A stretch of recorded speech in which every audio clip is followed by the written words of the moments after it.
Bismillahir Rahmanir Rahim. Allahumma lakal hamdu kulluhu wa lakal shukru kulluhu wa nusalli wa nusallimu ala Sayyidina Muhammad an-Nabiyyil Amin wa ala alihi wa sahbihi ajma'in. My dear brothers and sisters, it's my honor once again to welcome you to another episode in our series of du'as to power your day. And we are still meditating or reflecting on Al Asmaul Husna, the most beautiful names of Allah subhanahu wa ta'ala. And today I have chosen three of the most beautiful names: Al Razzaq, Al Fattah, Al Alim. As I said earlier, we need to invoke and call upon Allah subhanahu wa ta'ala by his beautiful names. So you can say, Ya Allah, Ya Razzaq, Urzuqna. Ya Razzaq, Ya Allah, Urzuqna. Ya Fattah, Ya Allah, Iftah lana wa Iftah alayna. Ya Alim, Ya Allah, Allimna. So this is one way of interacting with these names. And of course, I will also explain how do we benefit also most profoundly by these names, from these names. Al-Razzaq means the provider. Al-Fattah means the opener. Al-Alim means the all-knowing. The name Al-Razzaq refers to Allah subhanahu wa ta'ala as the provider of his creatures. He provides for all of them without him in need of anything from anyone. He sustains all of his creatures by providing them with the means and resources that they need. Inna Allahu ar-Razzaqu dhul quwwatil mateen. Surah 51 verse 58. Truly Allah is the provider, the possessor of strength, the firm. Al-Fattah, the other name, refers to Allah subhanahu wa ta'ala as the opener of the doors to all material and spiritual means and abundance. So, Ya Fattah, iftah lana, iftah alayna, Ya Allah, iftah lana, wanshur lana rahmatak. O Fattah, Allah subhanahu wa ta'ala in Surah 35 verse number 2 says, Ma yaftahillahu linnasi min rahmah fala mumsika laha wala yumsiku fala mudilla laha min ba'lahu min ba'di wa huwa al-azizul hakim. Whatsoever mercy God opens unto mankind, none can withhold it. And whatsoever he withholds, none shall release thereafter. And he is the mighty, the wise. The next name is Al-Alim, refers to God Almighty's omniscience, his perfect knowledge, immaculate knowledge, ultimate knowledge of all things. He has the ultimate knowledge, he has the perfect knowledge, past, present, and future.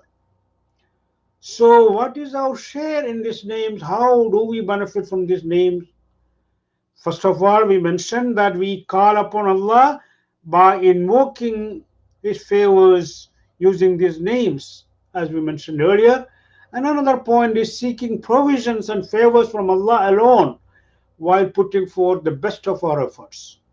We need to go out and work, but still we need to pray to Allah subhanahu wa ta'ala to provide for us, because our efforts without his will and power is futile and absurd.